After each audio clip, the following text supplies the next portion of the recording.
안녕하세요. 위너스학원 국어과 원장 양병철입니다. 오늘은 현대소설 한 편을 설명해 주도록 하겠습니다. EBS 수능국어 파이널 제6회에 보면 도요새 명상이라는 소설이 하나 나옵니다.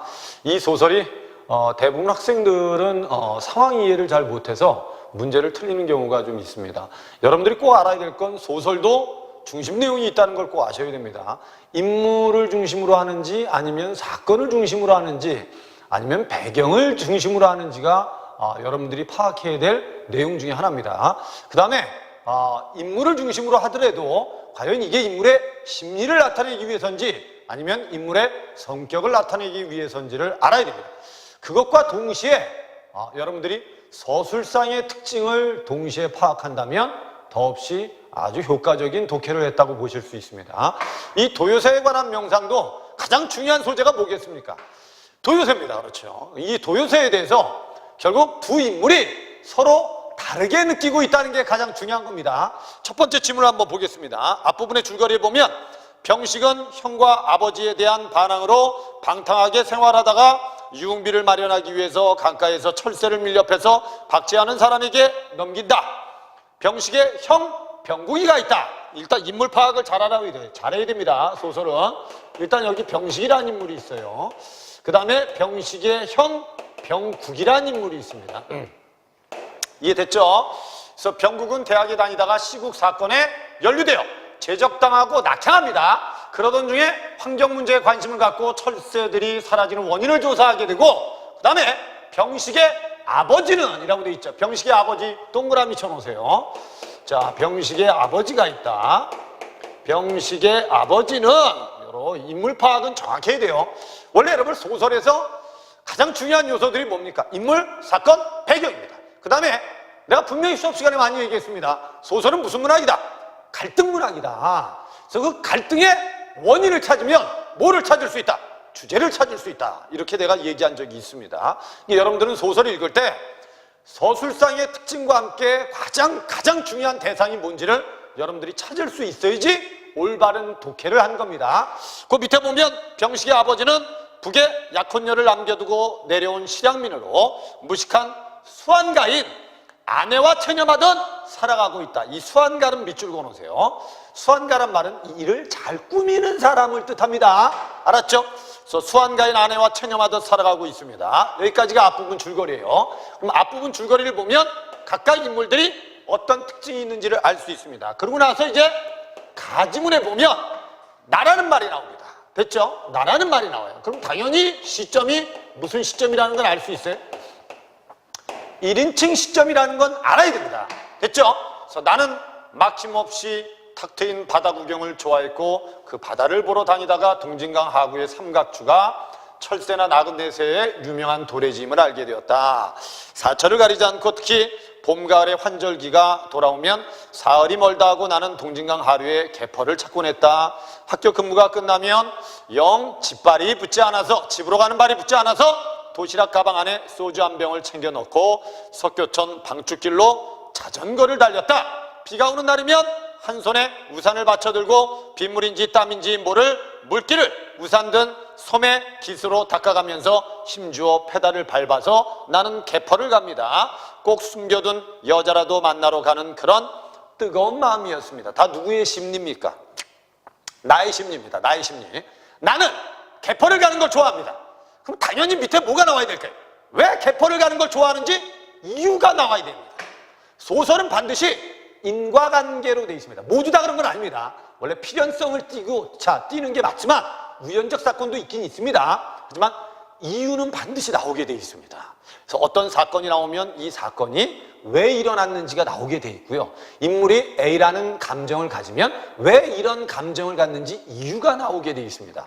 그런 걸 머릿속에 상상하면서 소설 지문을 읽어야 됩니다. 무슨 말인지 이해되시죠? 내가 아내를 사랑한다고 느낀 적은 거의 없었지만 사실 나는 내 살을 가르고 나온 자식만큼 갯벌과 새들을 사랑해온 것만큼은 틀림없습니다. 됐죠? 그래서 갯벌에 도착하여 모래바닥에 다리를 뻗고 앉으면 우선 수백 마리의 새떼들이 아기아기 우짖으며 나를 반겼습니다. 동진강에 정착했던 그의 가을이었던가 사변 전에, 사변은 뭐죠? 6.25 전쟁 전에 고향 땅에서 본 도요새 무리를 동진강 삼각주에서 발견했을 때 나는 마치 헤어진 부모와 동기 간의 약혼녀를 만난 듯 반갑습니다. 너희들이 휴전선 위에 통천을 거쳐서 여기 날아왔으려니 하고 대답 없는 물음을 던질 양이면 그만 울컥 가슴 사무쳐오는 향수가 느껴졌습니다. 이게 다란 말이에요. 그럼 여기까지 보면 나라는 인물은 일단 개펄을 찾아가는 걸 좋아합니다. 그리고 여기서 뭘 봤어요? 도요새를 봅니다. 도요새를 보고 이 사람이 느낀 건 뭐다? 향수입니다. 됐죠? 이 정도의 요약은 할 줄 알아야 된다는 거예요. 소설도. 됐죠?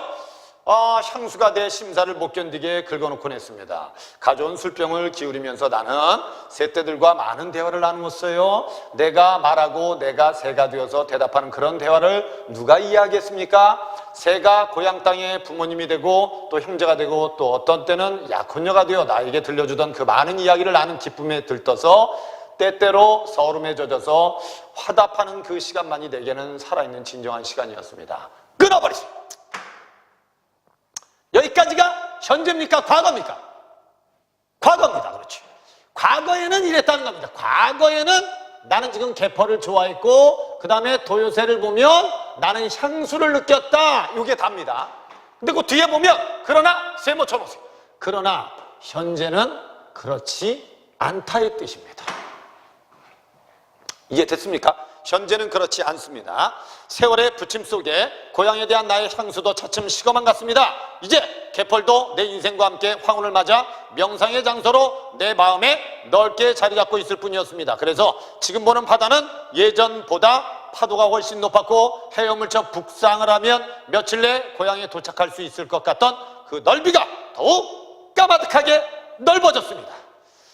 이제 더 이상 고향에 돌아갈 수 없다 라고 느낀 거죠. 그리고 철새나 나그네새는 휴전선을 넘어서 자유로이 왕래하건만 나는 그곳으로 갈 수 없다는 안타까움이 해가 갈수록 내 이마에 깊은 주름을 새길 뿐이었습니다. 여기까지 끊어버리세요. 여기까지가 나의 현재의 심정입니다. 현재 나는 그래서 도요새와 뭐 돼 있다고 생각하시면 돼요? 대비돼 있다고 생각하면 돼요. 결국 나는 더 이상 고향 땅에 갈 수 있다 없다? 없다. 근데 도요새는 남과 북을 오가고 있다는 차이가 있다는 겁니다. 그래서 결국 여기까지는 결국 나의 심리를 주로 쓴 겁니다. 그럼 당연히 1인칭 무슨 시점이라는 걸 알아야 됩니다. 주인공 시점이라는 걸 알아야 됩니다. 알았죠? 여러분들은 소설 읽을 때 그래서 대상이 없다고 생각하는 사람들이 많습니다.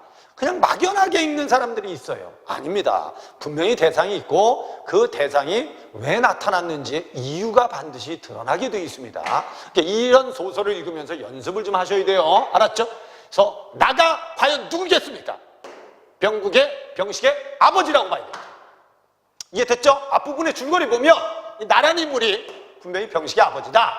아버지는 옛날에 결국 개펄을 좋아했고 개펄에 가면 새떼들을 보고 고향을 그리워했습니다. 근데 지금은 결국 고향이 까마득하게 멀게 느껴집니다가 답니다. 그 다음에 나지문을 읽으면 나지문은 다른 인물이 등장합니다.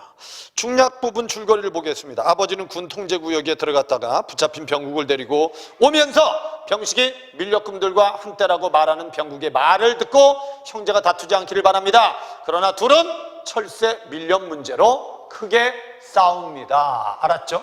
결국 이제 갈등의 원인은 새 때문이라고 보셔야 됩니다. 됐죠? 그 다음에 나가 시작되는데 나는 새와 더불어 살다니 안경제비가 민씨에게 무차 보고 물었습니다. 공장 폐수가 흘러내려 동진강이 오염되자 철새가 날아오지 않는다잖아. 나도 신문에 그런 기사가 읽었어. 그것도 다 저 친구가 신문사에 자료를 제공해서 그런 거야. 제가 부탁한 책 왔습니까? 병국이가 민씨에게 물었습니다. 주문서를 띄우긴 띄웠는데 아직 안 왔는걸. 참 그 책 이름이 뭐랬지? 마가린 미디어스가 지은 조용한 봄이라고요. 맞아, 그랬군. 아직 안 왔네. 일주일쯤 후에 다시 한번 들러주게. 조용한 봄이라 사춘기 애들이 읽는 연애소설이겠군. 안경제비가 아는 체를 했습니다. 애낀 사람아! 공해로 인해서 새들이 멸종되는 관찰 기록을 쓴 거라니까 아마 그렇겠지. 민씨가 병국이를 쳐다봤습니다. 병국이는 대답도 안 하고 안녕히 계세요 하고 나가버립니다. 병국이가 서점을 나가자 민씨가 낮은 목소리로 안경제비에게 말했습니다. 저 젊은 친구 말이야, 자네 모르지 몰라? 한때 수재로 소문났어. 외양은 적고라고 다니지만 똑똑한 녀석이야. 그런데 그 있잖아, 대학교 대모로 말일세, 여기까지 끊어버렸어요. 여기까지는 주로 뭐로 돼 있습니까? 대화로 돼 있습니다. 대화를 통해서 뭘 소개하고 있는 겁니까? 병국이라는 인물을 소개하고 있는 겁니다. 됐죠? 이렇게 알면 됩니다. 이게 바로 중심 내용 파악하는 거예요. 그 다음에 밑에는 뭐로 돼 있죠? 서술로 돼 있습니다. 그리고 전체적으로 보면 이게 무슨 시점이라는 걸 알 수 있어요? 3인칭 시점이라는 걸 알아야 됩니다. 그 다음에 이 서술된 부분에서는 주로 누구의? 병국의 심리가 나타나 있다는 걸 아셔야죠. 그래서 인물의 심리를 이렇게 서술자가 직접 쓰면 이건 당연히 전지적 작가 시점이다. 이렇게 여러분들이 구별해 주면 됩니다. 이해되셨습니까? 그래서 밑에 있는 서술을 보겠습니다. 병국은 정배영의 학교로 전화라도 한 통 걸까 하고 공중전화 박스를 찾았습니다. 퇴근 시간 무렵이라 개펄로 같이 나갈 수 있겠느냐고 권해볼 심사였습니다. 근데 결국 그럴 사이 마침 버스 정류에 버스가 도착했고 옹포리행 차가 와서 올라타고 말았습니다. 제일 뒷좌석이 비어 있었습니다. 그리고 뒷좌석에 앉은 병국은 등받이에 머리를 기대고 눈을 감았습니다. 그리고 잠을 잔 겁니다. 이해됐죠? 잠을 자듯 그렇게 늘어져 있었습니다. 그리고 머릿속에 상상을 하는 겁니다. 뭘 상상했을까요? 눈앞에 수백 마리의 도요새가 있습니다. 그래서 이 병국이는 지금 머릿속으로 뭐를 떠올리고 있어요? 도요새를 떠올리고 있습니다. 이렇게 알아두시면 돼요. 알았죠? 그 도요새를 떠올리면서 무슨 생각을 합니까? 잘 봐. 날개를 파닥파닥 상하로 쳐대면서 바람에 쫓기듯 비라처럼 나무로 떠내려가고 있었습니다. 그런데 병국의 눈앞에 한 마리의 도요새 무리에서 한 마리가 도요새 무리에서 떨어졌습니다. 그래서 힘없이 지쳐 날더니 저공으로 떨어져 내려오기 시작했죠. 이윽고 낙오된 새는 지쳐서 더 날 힘을 잃고 꽃잎 뜨듯이 바다로 향해서 떨어졌습니다. 암흑천지의 밤이었습니다. 파도는 높았고 바람은 드셌습니다. 멀리 깜빡깜빡 등대 불빛이 보였습니다. 도요새 무리는 등대 불빛을 향해서 곧바로 날아가고 있었습니다. 그러나 어둠 속에서 결국 가려진 등대의 몸체 세모청수. 등대의 몸체를 미처 피하지 못하고 몇십 마리의 새가 등대 벽에 머리를 박고 떨어졌습니다. 결국 등대 벽도 결국 도요새한테는 장애물이 될 수 있습니다. 됐죠? 다시 낮이었습니다. 강 하구와 별을 베고 난 높바닥에서 도요새 무리가 쉬고 있었습니다. 하늘 높이 점처럼 떠있던 매 한 마리 세모청. 밤에는 파도와 바람과 등대 벽이 장애물이지만 낮에는 매 한 마리가 또 장애물이 되죠.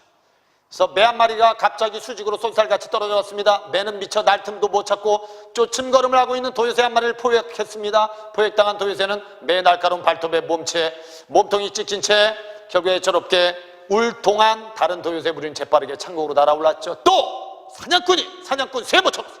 사냥꾼이 도요새를 수렵했고 중금속에 오염된 폐수와 폐수세모, 그 폐수 속에 살고 있는 먹이도 세모천하세요.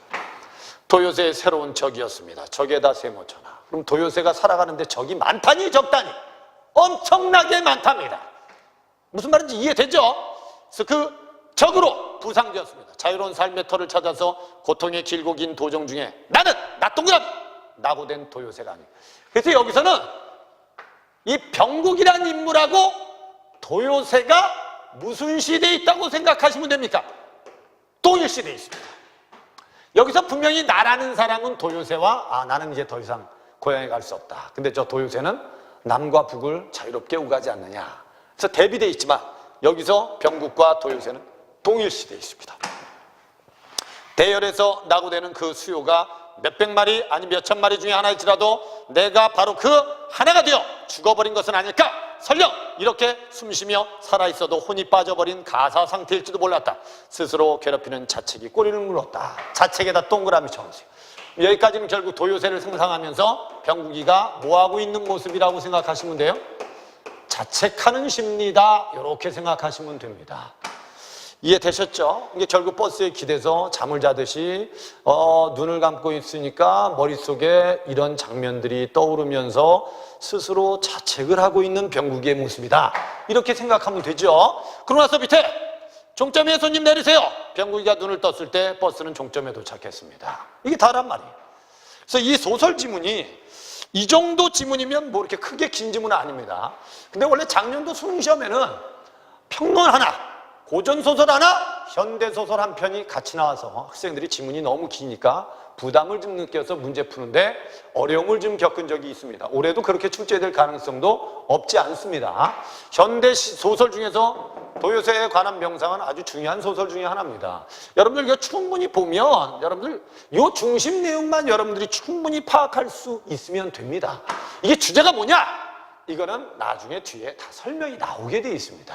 이해되죠? 일단 앞부분은 병식의 아버지를 서술자로 해서 향수와 함께 고향에 갈 수 없는 안타까움을 그린 거고요.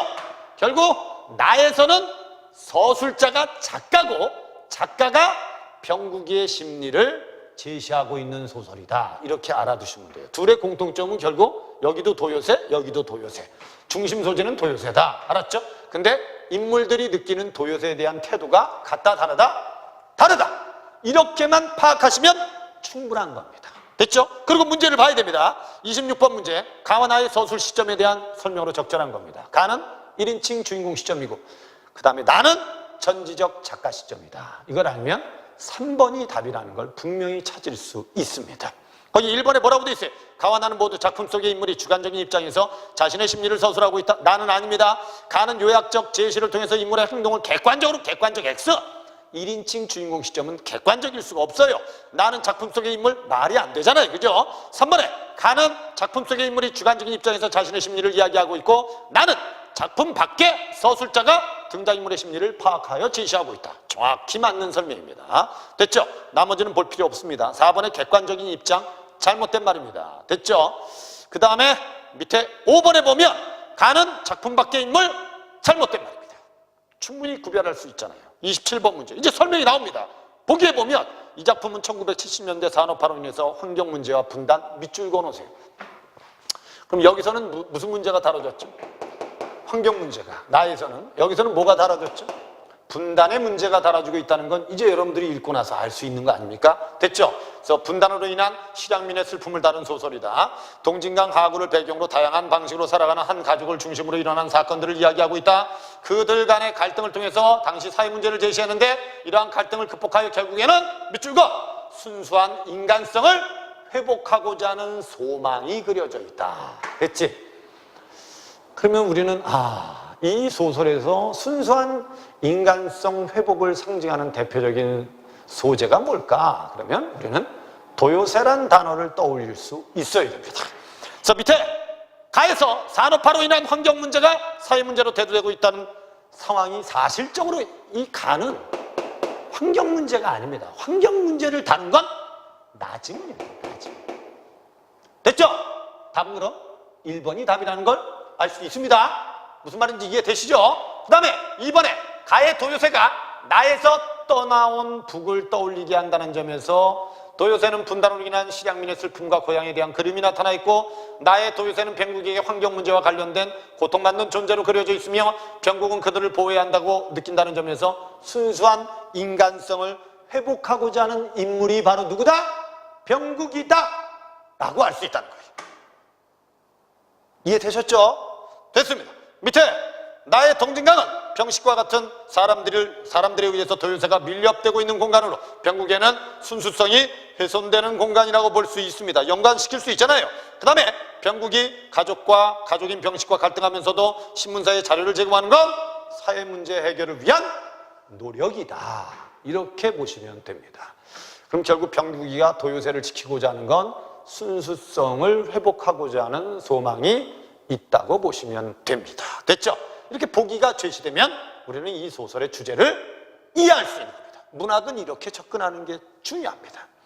시를 읽든 소설을 읽든 극문학을 읽든 수필을 읽든 일단 지문을 읽을 때는 있는 그대로의 내용만 파악하는 게 중요합니다. 그래서 어떤 학생들은 이제 자신이 없으니까 문제 보기를 먼저 읽고 지문을 읽는 학생들이 있습니다. 그 방식이 잘못됐다는 건 아닙니다. 원칙은 아닙니다.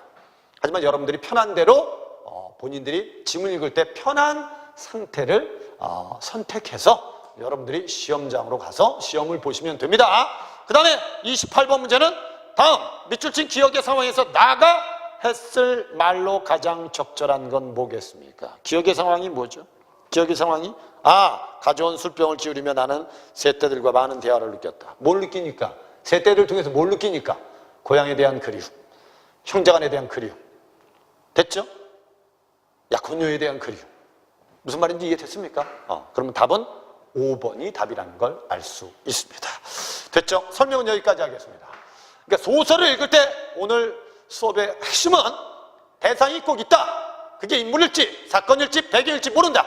여러분들이 읽으면서 파악해야 된다. 그 다음에 반드시 인과관계의 서술이 많기 때문에 어떤 사건이 나타나면 그 사건이 만들어진 원인에 대해서 파악하면서 지문을 독해할 필요가 있다. 거기에 서술상의 특징을 파악할 수 있으면 더없이 좋은 독해다. 이게 제가 말씀드리고 싶은 핵심 내용입니다. 오늘 설명은 여기까지 하겠습니다. 감사합니다. 다음 시간에 보겠습니다.